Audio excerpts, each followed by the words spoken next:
In 2014, China started carrying out its plan to attack 5 countries at once. It started building islands, military islands, right here in the South China Sea, inside the borders of other countries. These fake islands had ports, air bases, and anti-aircraft guns, all ready in case of a war. In just 2 years, China has made not 1, not 2, but 7 of these islands in other countries' borders without their permission. This is one of the reasons why US Army experts believe that these islands, right here in the South China Sea, have the highest chance of instigating World War III. And it all starts with the CCP and their unwillingness to respect other countries' borders. So, in this video, let's go over why the South China Sea is so important to the world and why China is willing to start World War III just to control these parts of the sea. I am once again asking you guys to like the video. My recent videos have been getting restricted heavily in the algorithm, and considering this topic is war-related, I doubt YouTube will show me any mercy. So please, consider hitting the like button below. It really helps me out a lot. The South China Sea, the hotly contested body of water. China has conflicting territorial relations with the 9-dash line. The islands of the South China Sea delimits are China's inherent territory. Chinese vessels are fanning out across borders of these South China Sea countries like Vietnam, the Philippines, Indonesia. Japanese media has also reported that Chinese Coast Guard ships entered the country's territorial waters for a second day in a row. So before we get into why China is willing to fight so many countries over the South China Sea, first, let's go over what makes this area so important. The South China Sea is a marginal sea in the Pacific Ocean, bounded by South China, the Philippines, Vietnam, Thailand, Taiwan, Malaysia, and Indonesia. This region is believed to have around 28 billion barrels of oil reserves, 266 trillion cubic feet of natural gas, and holds 1/3 of the entire world's marine biodiversity, thereby making it a very important area for the ecosystem, even if fish stocks in the area are rapidly depleting. If all these weren't reason enough, the South China Sea is a very important trade route. As of 2019, around $3.37 trillion worth of global trade passes through this region annually. The main route to and from Pacific and Indian Ocean ports is through the Strait of Malacca and the South China Sea. Generally, oil and minerals move north, and food and manufactured goods move south. As I've covered in my previous videos, China is heavily dependent on oil imports to fuel its economy and its industries. Roughly 50% of Chinese oil imports come from the Middle East, and that oil sails through the South China Sea. And as you guys have already heard the last 1,000 times I've said it, China is the world's manufacturing hub, and its economic growth is fueled by selling those manufactured goods to the rest of the world. A big part of China's exports flow through the South China Sea into the rest of the world. So, I'm sure you guys can see that the South China Sea is very important to China. But does that mean that it belongs to China? Yeah, I'm not quite sure.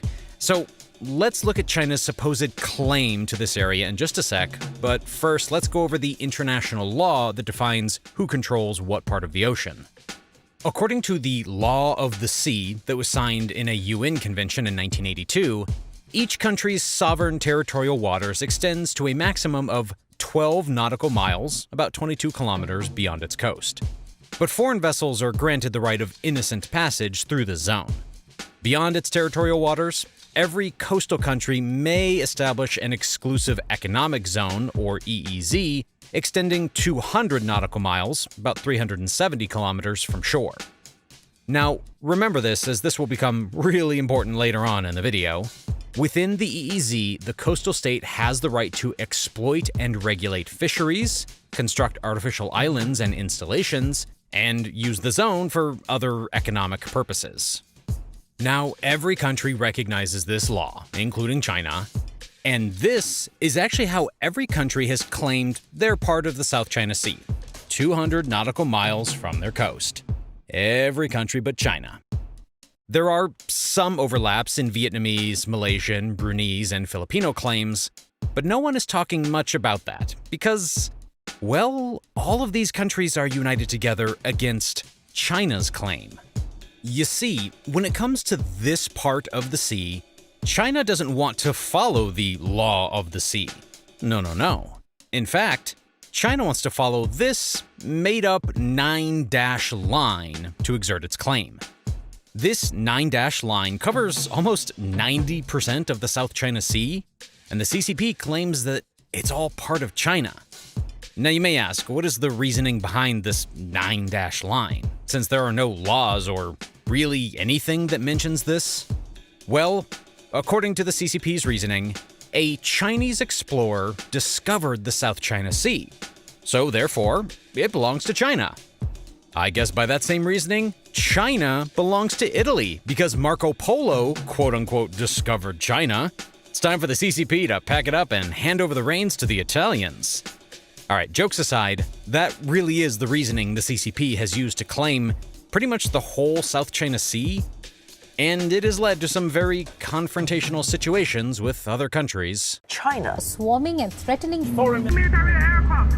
I'm warning you again. China's Communist Party is building on Previously unoccupied beaches in the South China Sea. more than 200 Chinese vessels anchored at Whitsun Reef for the disputed South China Sea. These islands indicates China's claims of sovereignty of fishing, navigation, and exploitation. To assert their claim, several countries in the conflict officially renamed the region that they claimed. In September of 2012, the Philippine president signed an administrative order mandating that all government agencies use the name West Philippine Sea to refer to the parts of the South China Sea within the Philippines. Similarly, in 2017, Indonesia renamed northern reaches of its exclusive economic zone in the South China Sea as the North Natuna Sea in an attempt to assert its sovereignty.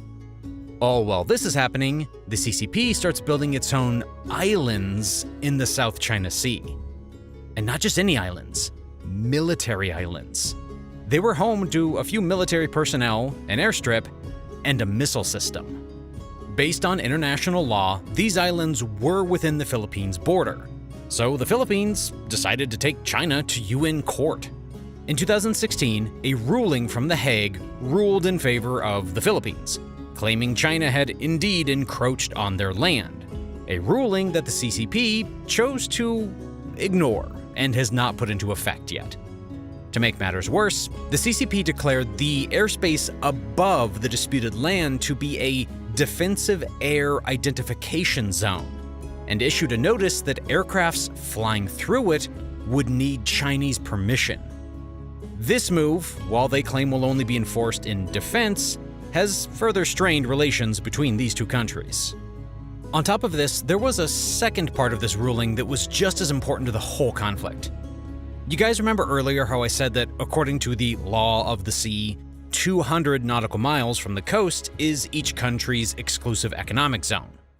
Well, so there's this group of islands in the middle of the South China Sea called the Spratly Islands that all the countries are trying to claim.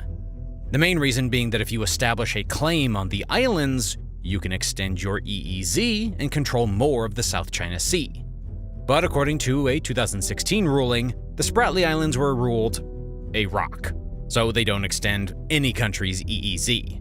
This kind of killed the importance of the islands, but that doesn't mean that the conflict calmed down. China has been using something called the cabbage strategy, or the salami slicing strategy, to choke out supplies to foreign islands. To accomplish this, China will surround a foreign-controlled island with its ships and destroyers to deny access to rival nations, and then try to subsequently claim the islands. Now, of course, the United States has a lot of allies in this conflict, and we have the strongest navy in the world. One important part that the US Navy plays is maintaining peace at sea so world trade can continue without interruption. So, since China was being so aggressive in the South China Sea, the US Navy has increased its presence there to keep peace. And that's where this clip comes from. US military aircraft, Papa 8 Alpha. This is Chinese Reef. special islands including reef and its adjacent waters. Leave immediately and keep far off so as to avoid any misunderstanding. Routine occurrence for us on these flights. It happens throughout the flight where they come over and then we just go back with our standard response, and it really has no effect on any operations or anything we do. Now, that plane is from the US Navy, but here's a random fun fact for the video. The US Air Force has the most military aircrafts in the world. But right behind, in second place, is the US Navy, with the second most military aircrafts. Not really something you would expect. Back to the video. The US presence in the South China Sea is important because Beijing's claim in the South China Sea, especially to historic rights throughout the so-called Nine-Dash Line, threaten the centuries-old US commitment to freedom of the seas. That commitment helped underwrite American prosperity and security. Today, it stabilizes international commerce, mitigates naval tensions, and guarantees equitable access to resources.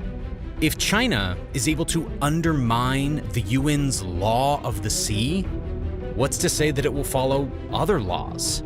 And what's to say that other countries won't do the same if China is able to claim territory while breaking the law? This is why US-China tensions are also rising with the CCP's actions in the South China Sea. And even though things were more calm during COVID, China's actions are again picking up steam in the South China Sea, and this time, China is breaking their own promises.